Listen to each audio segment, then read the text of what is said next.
બજાર બંધ થયા બાદ આપણને એક મોટા સમાચાર ખાસ કરીને આવતા દેખાઈ રહ્યા છે।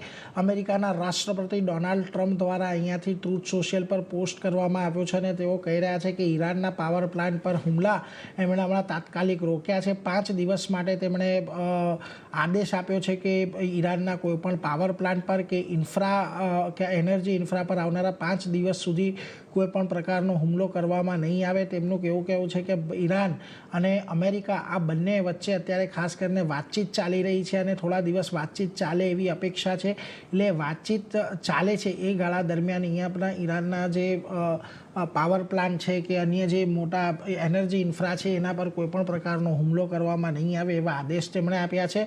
ખાસ કરીને જોવાનું મહત્ત્વનું એ છે કે હવે આ રાહત આવ્યા બાદ બજારની અંદર આપણને આવનારા સમયમાં શું પરિસ્થિતિ જોવા મળશે। ખાસ કરીને થોડીક રાહતના સમાચાર છે। એટલે હવે આજના દિવસે જે પ્રકારે આપણને અહીંથી વૈશ્વિક બજારની ચાલ બનતી દેખાશે એ પ્રમાણે કદાચ આપણને કાલે થોડું ઘણું રિએક્શન અહીંયાથી આવતું દેખાય છે। એટલે એના પર એક ફોકસ ખાસ કરીને રાખવાનું। આમ તો મહેશજી આપણે વાત કરી ઓવરઓલ માર્કેટની, પરંતુ જો અત્યારે આજે થોડુંક વલણ અહીંયાથી નરમ પડી રહ્યું છે અમેરિકાનું, એ થોડુંક પોઝિટિવ કદાચ આપણને રહેતું જોવા મળી શકે છે અને એની થોડીક અસર આપણને વૈશ્વિક બજારોની અંદર પણ પોઝિટિવ આવતી દેખાશે। આવતીકાલ માટે જો કોઈક અહીંયાથી આપણને નાનો એવો બાઉન્સ આવે છે કે નાની એવી રિકવરી જો આવે છે તો કયા લેવલને ખાસ તમે અહીંયાથી વોચ આઉટ કરશો? હવે આ બદલાયેલી પરિસ્થિતિ બાદ તમારી પાસેથી ખાલી લેવલ જાણવા છે। तो हमारे हिसाब થી નિફ્ટી અપસાઇડમાં ખુલશે 2-3% અપસાઇડ, કારણ કે સડન એક ન્યૂઝ આવી છે और ગિફ્ટ નિફ્ટીના લેવલ પણ જોવો તો તમારે મારા હિસાબથી અપર ઓલરેડી થઈ ગયા છે। તો ગેપ અપ ઓપનિંગના વ્યૂ આવી રહ્યા છે।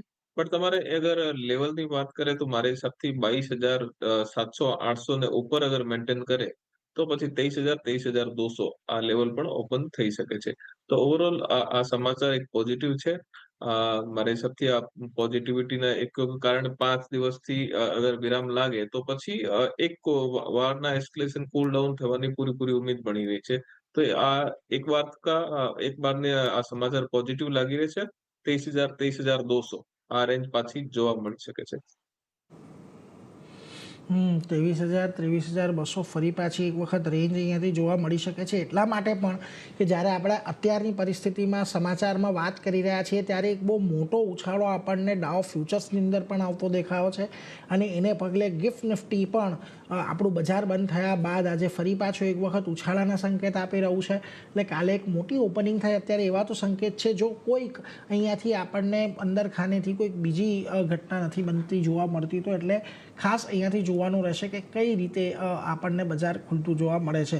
પરંતુ એ સાથે જ હવે આ પરિસ્થિતિમાં મહેશજી આવતીકાલ માટે જો તમારે હવે ટ્રેડિંગ કોલ્સ અહીંયાથી ખાસ કરીને કોઈ લેવા હોય તો ક્યાં ખાસ તમારી પસંદગી રહેશે? અત્યારે કોઈ સ્ટોક તમને ગમી રહ્યો હોય?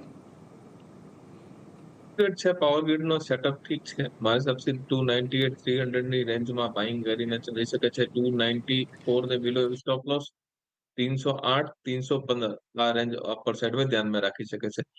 ઓવરઓલ પાવર ગ્રીડ એક સ્ટોક છે જ્યાં એક સસ્ટેન થઈ રહ્યો છે और छोटी मोटी અપસાઇડ બતાવી રહ્યો છે। એટલે જો અહીંયાથી ખાસ કરીને પાવર ગ્રીડની અંદર ખરીદવાની સલાહ તમને બનતી દેખાઈ રહી છે। એક સારો તેજી અહીંયા આપણને બની છે। આજના દિવસે તો તેજી છે, પરંતુ આ જ્યારે બજારની અંદર એક મોટો ઘટાડો આવ્યો છે ત્યારે આ સ્ટોક ખાસો એવો રેઝિલિયન્ટ રહ્યો છે। એટલે 308-315 આ બે લક્ષ્યાંક માટે તમારે ખાસ કરીને પાવર ગ્રીડને અહીંયાથી ધ્યાનમાં રાખવાનો છે। એટલે એના પર એક નજર ચોક્કસથી રાખતા રહેજો। મહેશજી તરફથી અહીંયા પસંદગી પાવર ગ્રીડ પર બની રહી છે। સ્ટોપ લોસના લેવલ પણ તમારા સ્ક્રીન પર આવશે, એને નજરમાં રાખજો। પરંતુ એ સાથે